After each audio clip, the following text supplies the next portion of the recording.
It's been a while since I've made an update video. The last update video I made on this project was made in the 4th of April, so pretty much a full month ago. And in the last video I pretty much went through how I managed to get the change character sprite test working, and how I've got the basic movement and the cutscene and start screen working. Since this development log I have done a lot more. So if I just show you, this is my project management log, and since the last video, so as you can see, this is the first thing I'm gonna say. So on this video you see how on the background, it's just a plain background here. What I done since then was I put in my own parallel background. So how I did that, 4 different images, sorry. 4 different images of mountains, hills, and I put them together into one in Unity, and then I applied a script to it and called a parallax, and it's linked to the main camera, and then I can change the speed at which each layer moves. Already you can tell I've made a lot of changes to the game. So still talking about the parallax background, it's still there, still the same as ever. So it's linked to a background, and this background has a polygon collider to it.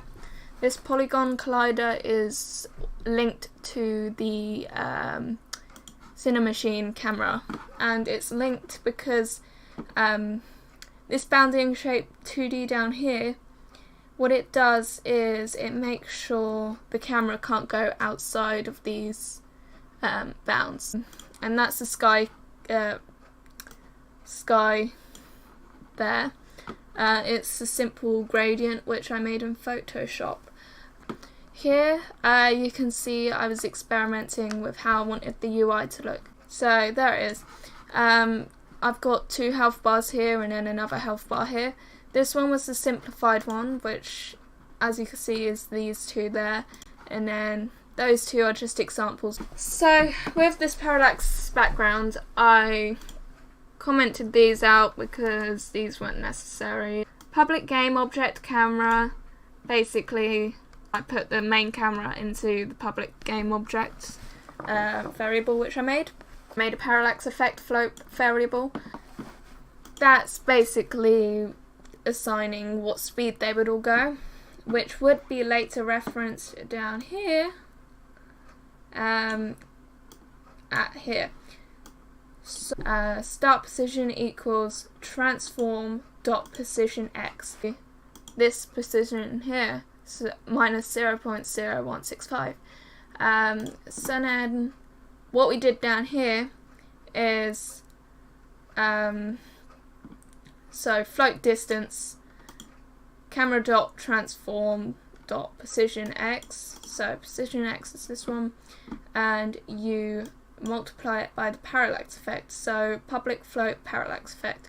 So that would be start pause. So we got start pause from here, so it's basically position x plus dist, which was position x multiplied by the parallax effect, minus 0.0165 multiplied by 0.7, that would give us dist. And then we would add dist to start pause, which would be this one. How the parallax works is when my character moves left and right, the parallax effect would move along with it. So cutscene 01, I basically wrote out the simple script that I wanted for the game. So I was doing research on fonts to find a font that I like, which is free for commercial use. And I found this font here called Just for Fun. I did have a few different fonts and I was testing them all out in this GIF, as you can see. Done some further concept art on the start menu. I didn't really like any of these when I done it, so I went back to my older concept art and I stuck with this one here. I just reproduced this to a higher quality. I changed around the colours a bit. So I made the 4 different layers and I put them all together.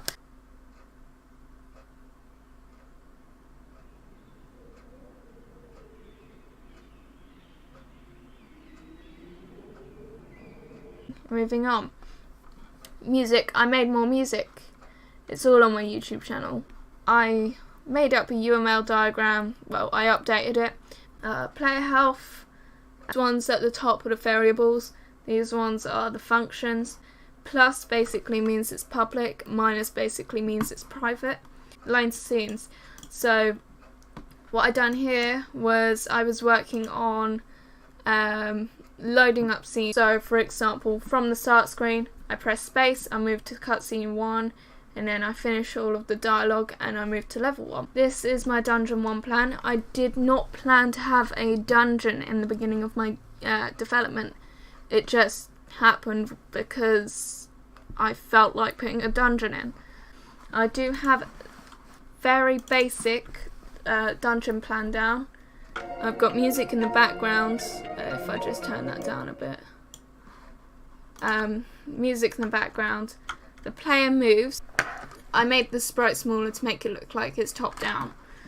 The bottom here is a mini-map. So this is the dungeon layout, which is exactly the same as this one here. Next, moving on, I finished off the headshots for the characters. Slow dialogue text. All I did was I added a line of code into my dialogue manager, which made the letters appear slower than they were. Beforehand, you can see they typed really quickly. This is my music and sound effects planning. This is one thing I've done recently, collision detection.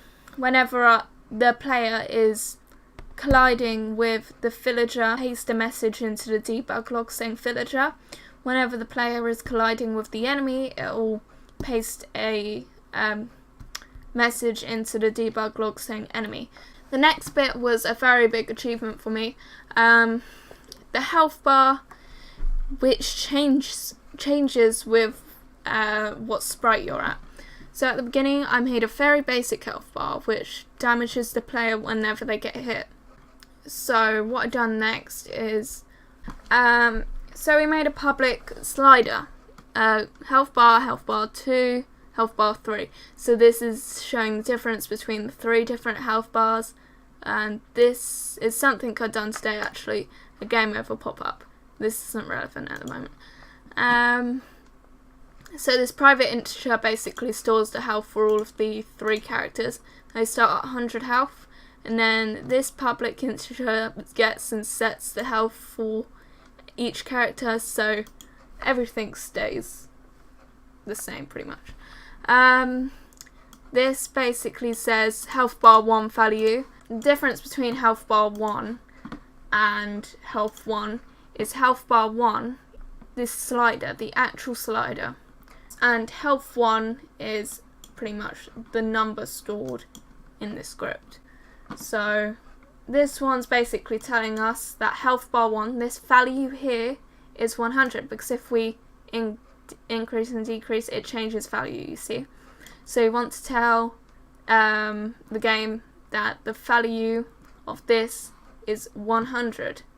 So health bar value equals health 1, which we set at 100. So what this does is, if current sprite, so I reference my previous script here, which basically stores and increments every time we change sprite.